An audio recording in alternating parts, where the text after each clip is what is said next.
Assalamu alaikum. Students, how are you all? I have given you pre-reading of chapter 13, the United Nations. Hope all of you have read out that. Today we will start its almost reading. I will explain that what were the circumstances to make the United Nations.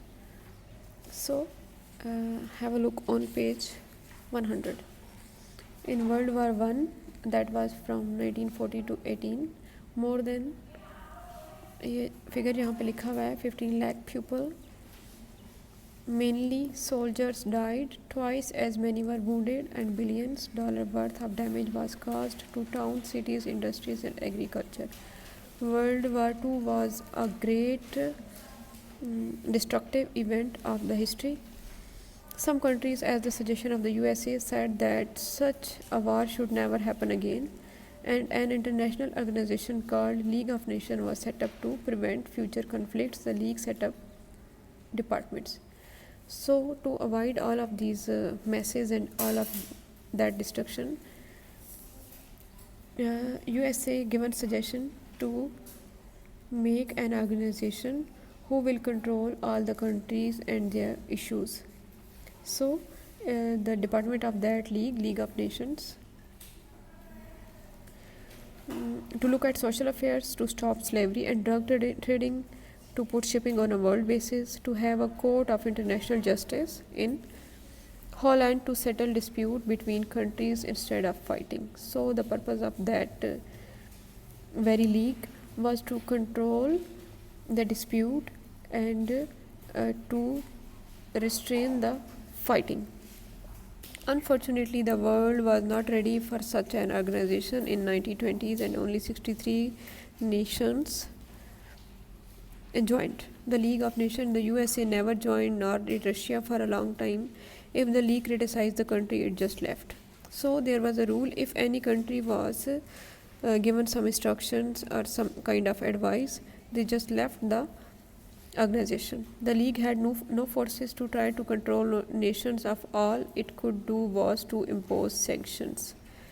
Okay, the League was having no forces to control different nations. It was just to impose, to authorize. Sanction means to authorize. That is to get the other nations to refuse to trade. Of course, if one country stopped supplying weapons or oil to a country at war, there would plenty of non-members only to please to do so. The League was really a club of Western nations. अच्छा, उसमें सारे जो countries थे mainly they were Western countries. A few of the old European countries held all the power. Mostly power was on the European side. They failed completely to stop World War II, which broke out only 20 years after World War I had ended. So after only 20 years, the World War II has been started.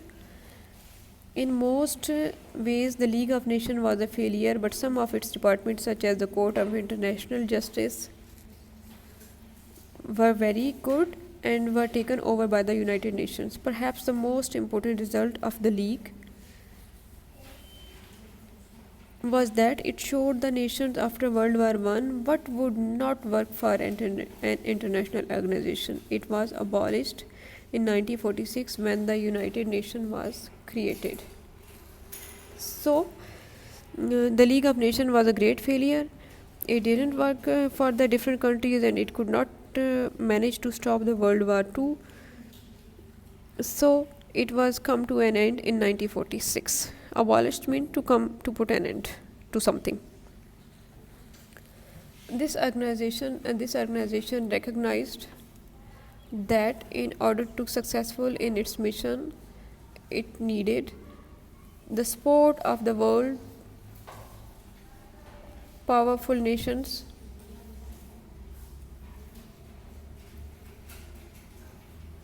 The strength of this organization comes from its near universal membership. Today, 192 countries are member of United Nations. Then they decided to make United Nations, and United Nations is having 192 countries as their member. There are only 6 members of the 6 countries which don't belong. 4 are tiny islands stated in the Pacific, which are too small. and two for political reasons. So there were some political reasons. Two countries didn't join that United Nations. These two are Taiwan, which the United Nations consider part of China, and the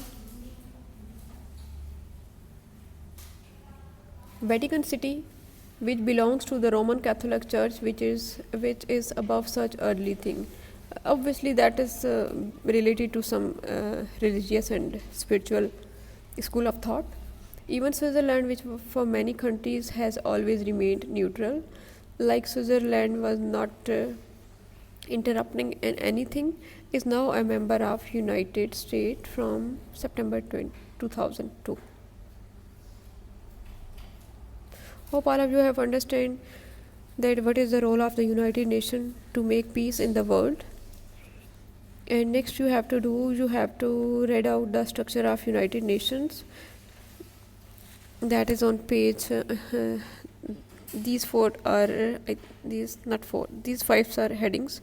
You have to read them carefully, and in the next lecture we will discuss this. Thank you so much.